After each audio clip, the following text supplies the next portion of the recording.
Transformaciones, arte y literatura.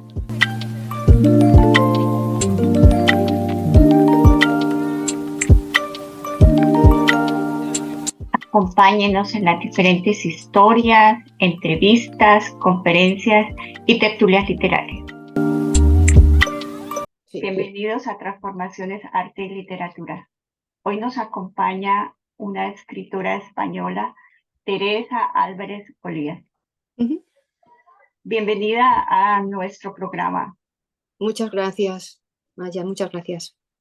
Sí, primero que todo, haz una pequeña presentación de ti. Háblanos de cómo fue esa incursión en la literatura, desde cuándo escribes, cuántos libros has escrito. Muy bien, a ver, pues sí, mi nombre es Teresa Álvarez Olías, que coincide con el que tengo en la vida real y también en mis libros. Yo me licencié en Ciencias Económicas en la Universidad Autónoma de Madrid hace tiempo. Soy economista y asesora financiera. Me tengo que ganar la vida de alguna forma. Me gusta ese campo de la economía, de las hipotecas, de las finanzas, de los seguros, pero me apasiona la literatura. Me gusta mucho leer y también escribir. Desde siempre tengo esa sensación, esa necesidad de escribir un poco para contar lo que siento y también porque, no sé, a veces ni siquiera sé por qué tengo que escribir, pero para comunicarme con otras personas y hablar del mundo que me rodea, de lo que pienso, de lo que anhelo y también de lo que podríamos todos juntos remediar. Es un ansia, un anhelo que siento desde pequeña y me he puesto a escribir de una forma, como te diría, continuada y con vistas a la publicación desde hace unos 10 años, porque anteriormente pues siempre tenía mucho que trabajar, he tenido 3 hijas y me he dedicado mucho a ellas, la familia, el trabajo, al final la juventud se va yendo y en un momento dado, cuando he tenido menos cargas familiares, he decidido que no podían estar mis libros guardados en el ordenador, sino que habría que ofrecérselos a algún lector y eso es lo que hice, empezar a publicar desde hace unos 10 años. Y ahora mismo pues tengo 7 libros publicados. Sí. A mucha gente le parece una contradicción que una persona que se dedique a la parte financiera, donde tiene que ver más con números que con letras, haga libros, ¿no? Es algo curioso. Pues sí, pero también hay muchos médicos, matemáticos, ingenieros, personas dedicadas a la abogacía que quieren escribir. ¿Y por qué creo que es complementario y no excluyente la afición a los números y a las letras? Porque encerrarse en una torre o en un faro para escribir una novela, quizá es alguna idea que ha podido tener algún escritor que se lo podía permitir, pero creo que es bastante aburrido y que la verdadera inspiración está en la vida. Entonces, cuando te reúnes con mucha gente y estás en el mundo real, ganándote cada euro en una lucha constante, los argumentos afloran, las personas también llegan a tu vida y esa es la principal fuente de inspiración. Si yo hubiera sido, pues quizá hubiera estudiado una carrera, en algún momento lo pensé, de filología, pues hubiera estado muy bien y de hecho inicié algo de filología, pero luego era un poco incompatible con mi horario laboral. Sí, hubiera sido maravilloso, hubiera sabido cómo son las reglas auténticas, verdaderas de la etimología. Y de hecho, pues yo ante los profesores de filología pienso que son maravillosos, pero que también el mundo es de los que se complementan, de los que buceamos en el mismo. Y tanto como me gusta la literatura, también me apasiona intentar saber cómo va a terminar la inflación este año, cómo los mercados financieros se van a sostener. No sé, pienso que es algo complementario y que me hace mejor persona y no solamente dedicada a un campo estricto de las letras. Sí. Hoy vamos a hablar de tu último libro, Ventanas al Mundo 2, ¿no? Sí, y bueno, son varios relatos. Cuéntanos qué te motivó a hacer ese libro y los relatos son totalmente diferentes. Cada uno sí, cuenta una historia totalmente distinta. ¿Cuál sí. es la Bueno, base mira, fundamental? sí, a ver, mira, este es mi libro de relatos, Ventana al Mar, es el número 2, efectivamente, y este es el número 1 de los relatos de la colección Ventana, que se llama Ventana al Mundo. A ver, yo escribo novelas y relato corto. Eh, Son bastante distintos, aunque tienen una base común, que es contar una historia. La diferencia está en que el relato breve, el relato corto, tiene un final casi siempre inesperado, el diálogo quizá va un poco en recesión y lo que más se manifiesta es la narración y la historia es contundente y breve. El autor, la autora nos ponen antecedentes muy rápidamente, se suceden los hechos y llega un final que a veces no te esperas de una manera implacable, en pocas páginas.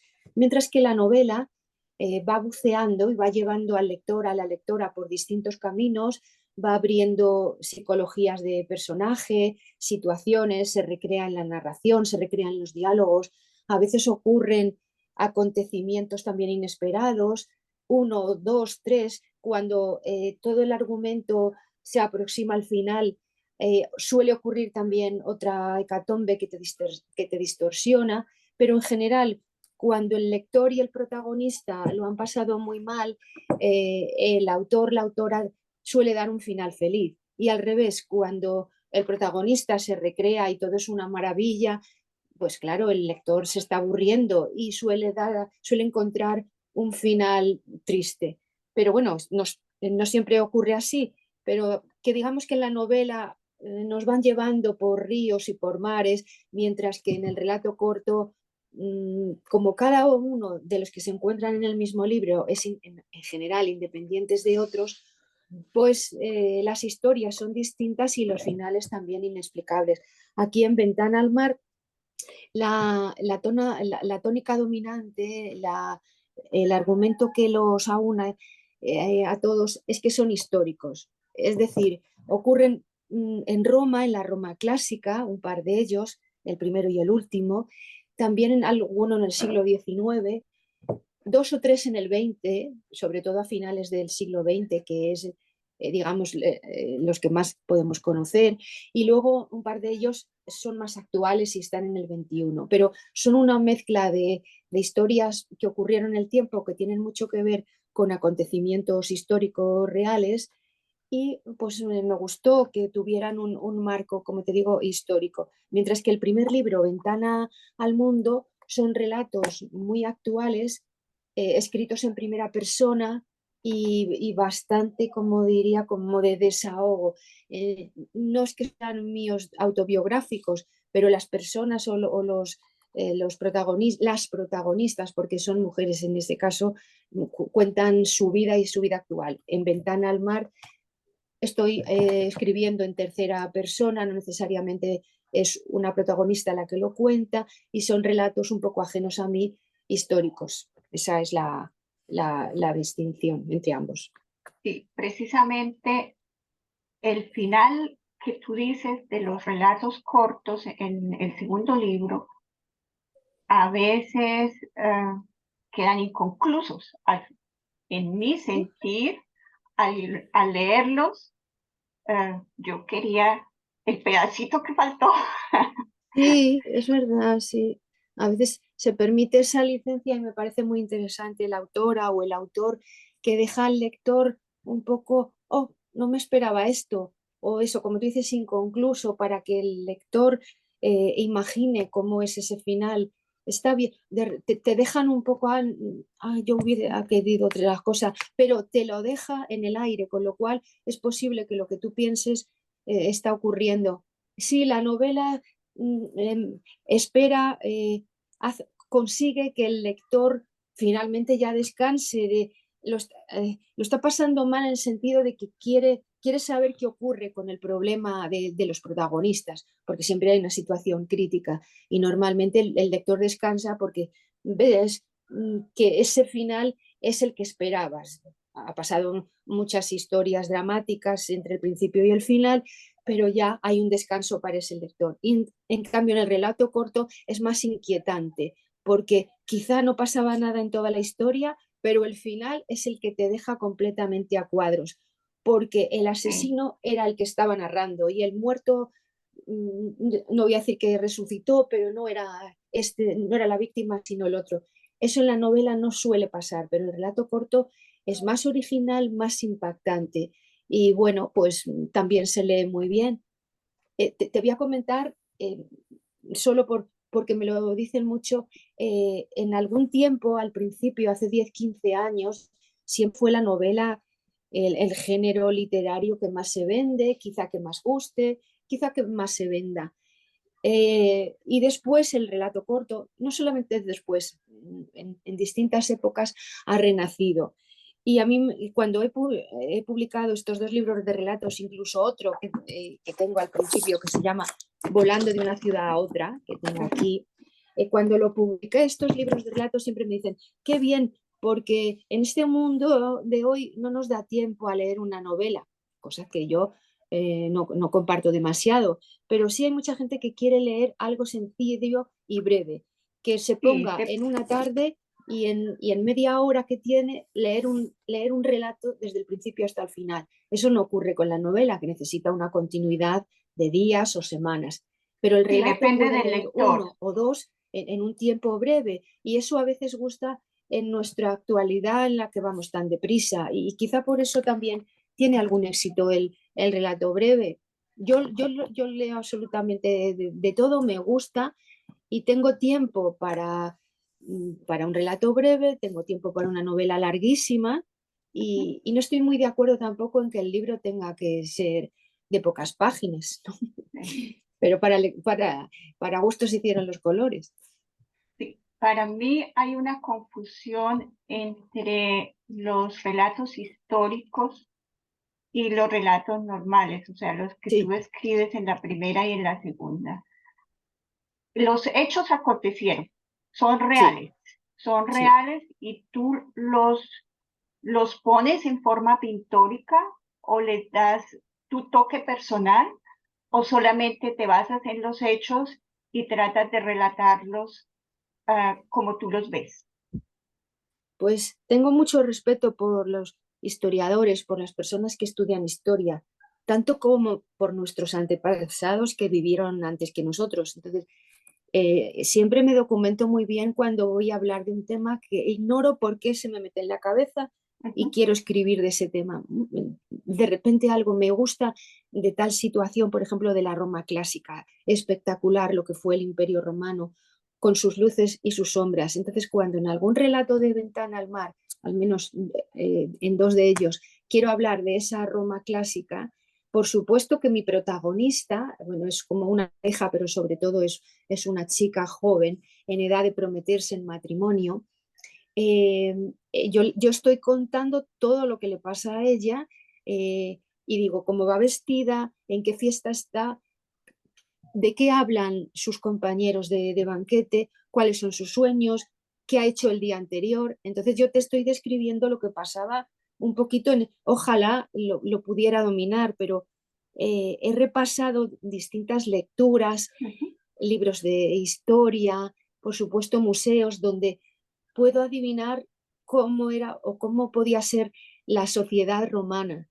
Y quiero trasladarla al mundo real porque me atrevo a pensar que una chica romana podría tener, al margen del vestido, el peinado, la comida, las presiones familiares, podía tener unos sentimientos similares a una chica de hoy. Me atrevo a pensar que no hemos evolucionado ni ido hacia atrás en este sentido. Entonces le digo a esta chica, o sea, la describo con todos sus atributos desde esta Roma y ella está pensando, también ha ido por las calles de Pompeya en concreto y ha visto el mar, ha visto las tabernas, cantidad de sitios que existían entonces, que existen ahora, y quiero pensar que sus tribulaciones sobre lo que la espera en el matrimonio es casi lo mismo que podría esperar una joven de nuestro tiempo, pero desde luego que tanto como es descrito ese ambiente que la rodea, no he querido que ningún detalle fuera al margen de la realidad. Es decir, Ujú. si estaban comiendo hacia atrás, o sea, un poco tumbados como hacían los romanos, y que el vino que tomaban era más bien fermentado en las uvas de la costa. Quiero decir eso y no algo que me invente, es decir, el hecho real me documento para que sea auténtico y después le rodeo de un personaje imaginario, claro, pero que suele tener mucho que ver con personajes de la vida real actual, porque creo que en ese sentido no somos tan diferentes, aunque nos separen 2000 años. Sí, el pensamiento detrás es demostrar que hemos vivido tantas épocas, pero no hemos avanzado mucho. Sí. Entonces, las circunstancias son otras, pero lo que hacemos es muy parecido y las determinaciones que tomamos de igual manera. Yo creo que sí, creo que sí. No podemos demostrarlo fehacientemente, pero creo que sí, que todas las sensaciones, el amor, la decepción, la amargura, eh, el pensamiento, el miedo a la muerte, la enfermedad, todo eso ocurre siempre en los seres humanos.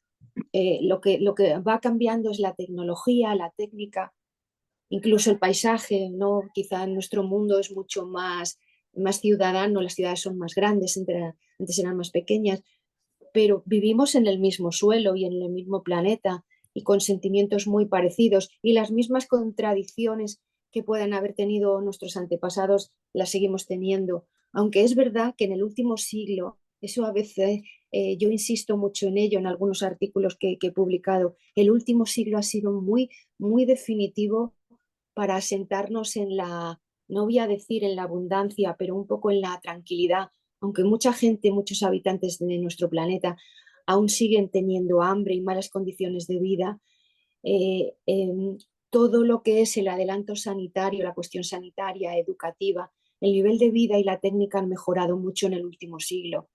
Pero Sí, anteriormente creo que un siglo no se diferenciaba de otro. La gente tenía problemas para conseguir el alimento, guerras continuas en todas partes y siempre el amor, el poder, la necesidad de superarnos, la ayuda mutua y el egoísmo han sido las pasiones que nos han dominado. lo que nos han llevado a tantas crisis también, ¿no? Sí, sí, claro que todo nos lleva, todo nos arrastra. La vida es un constante fluir y pasa un día y queremos que pase otro y nos preguntamos, bueno, ¿por qué quiero que llegue el verano o Navidad o Semana Santa o por qué quiero ser mayor o por qué quiero que mis hijos crezcan?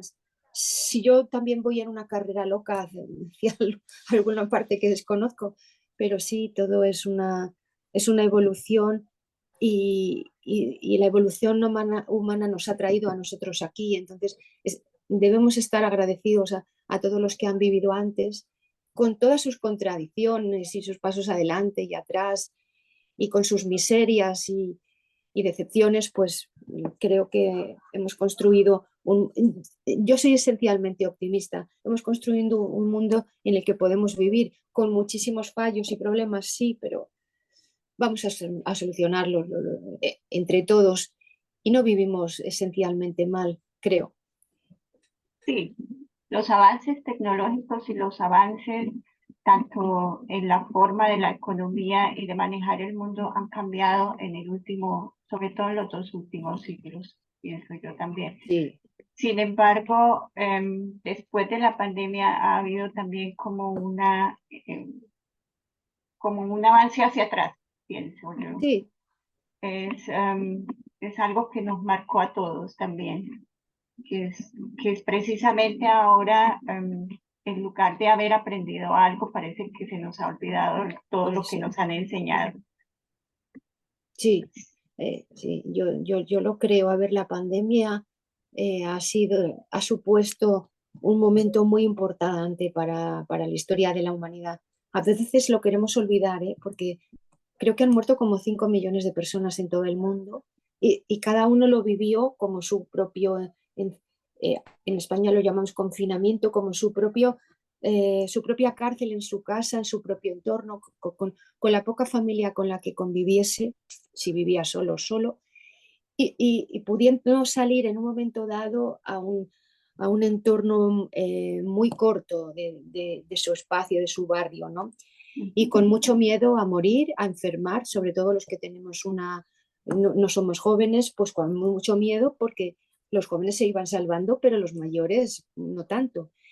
Con necesidad de vacunarnos y hay mucha gente dudando de las vacunas.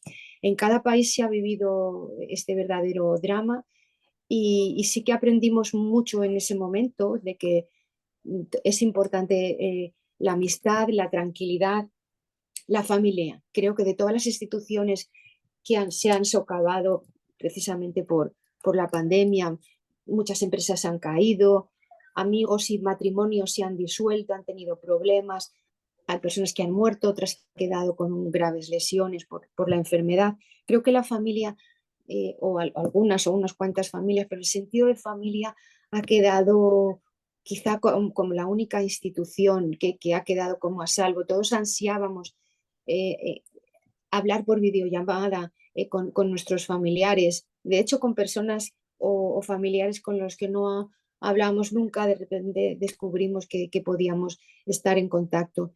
Las telecomunicaciones han avanzado mucho y para los escritores en concreto creo que fue un momento no tan trágico como para peluqueros, camareros o cualquier persona que viviese de entregar o ofrecer algo, un servicio o, o, algo físico a los demás. Los escritores hemos vivido un momento de mucha concentración para poder leer y escribir.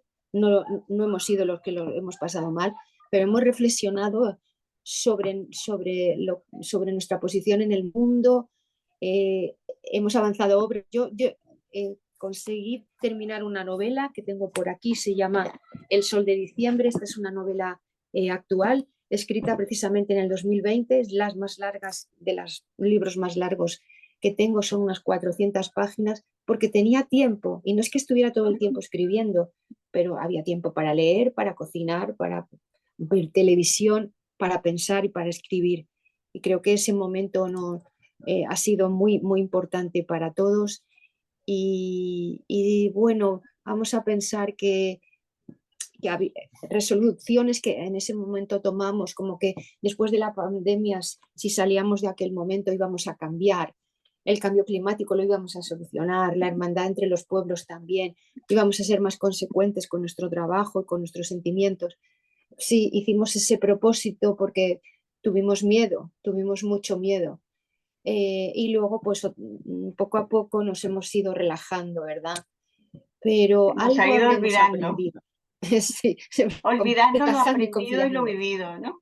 La Sí, memoria es muy rápida la para memoria olvidar. sí, y tiende a todo esto, a lo que ha sido malo, apartarlo, aunque hay mucha gente padeciendo de problemas de salud mental y de soledad, y le da vueltas a aquel conflicto que se originó en la pandemia, pero también otros, pues intentamos, yo lo recuerdo a veces, pero intento escapar de ese recuerdo malo y recordar la solidaridad entre vecinos. En el portal de mi casa siempre hubo un cartel hablando de si necesitáis algo, estamos para ir a la compra, tal, cosa que antes pues no lo había. Ujú.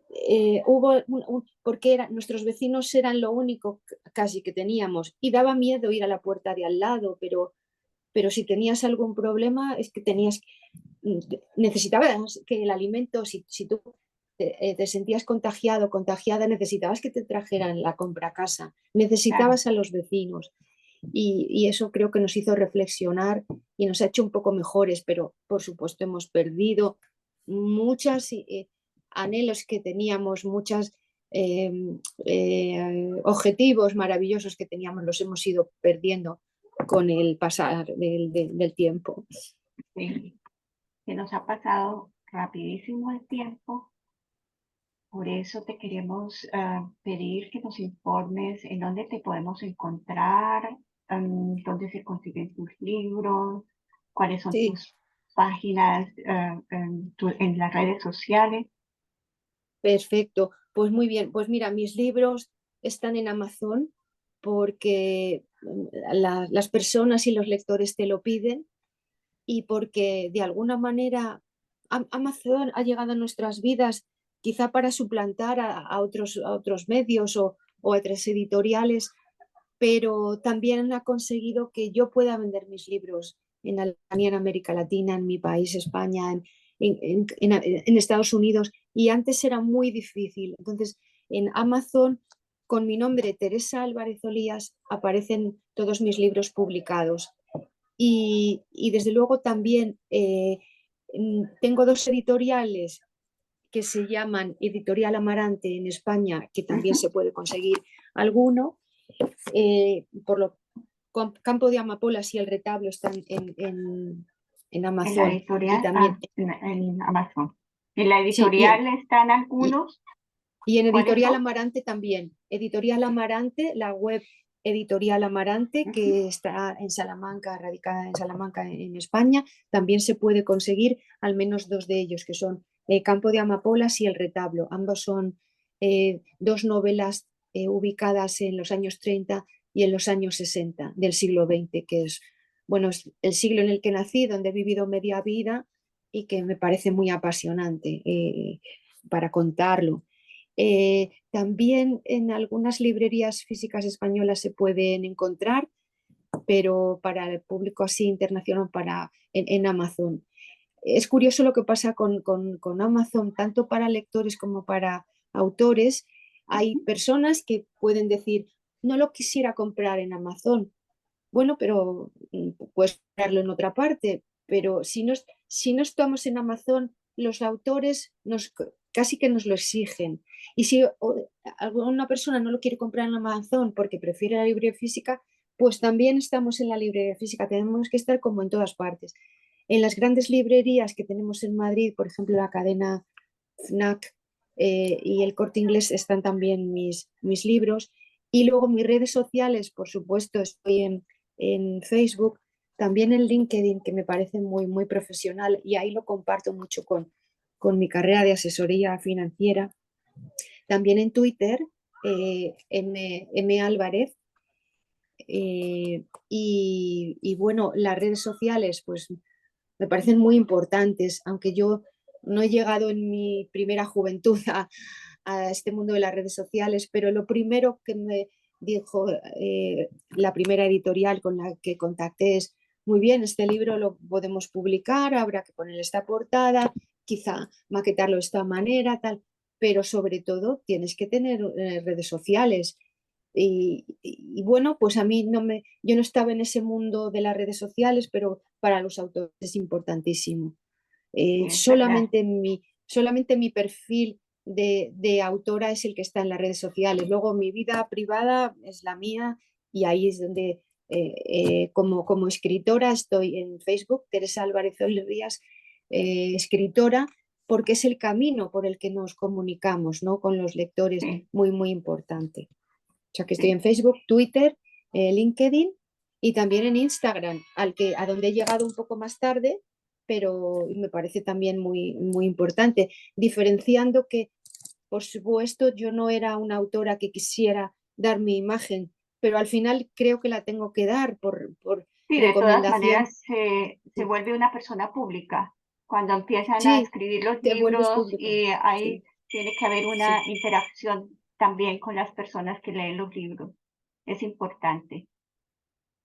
Sí, es importante, muy importante la interacción, el asomarte al mundo y dar una cara, mostrar una imagen, porque es que la gente lo reclama constantemente. Sí.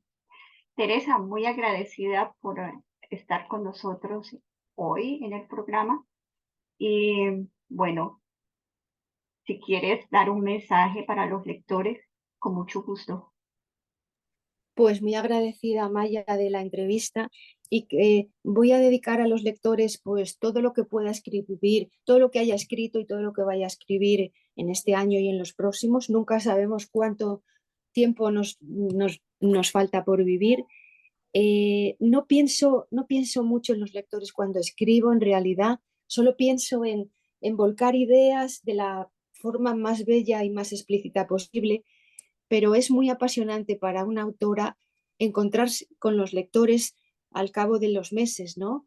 Y pensar, no sabía para quién escribía, pero me alegro de que sea usted, tú, esta persona que me estás ahora interpelando, cualquiera, alguien que ha leído o que va a leer mis libros. No sabía quién iba a ser mi lectora, pero me agrada que seas tú. Y de repente le pongo cara y para mí eso es maravilloso. Se cierra un círculo nunca, que yo abrí y que nunca sospeché que se iba a cerrar.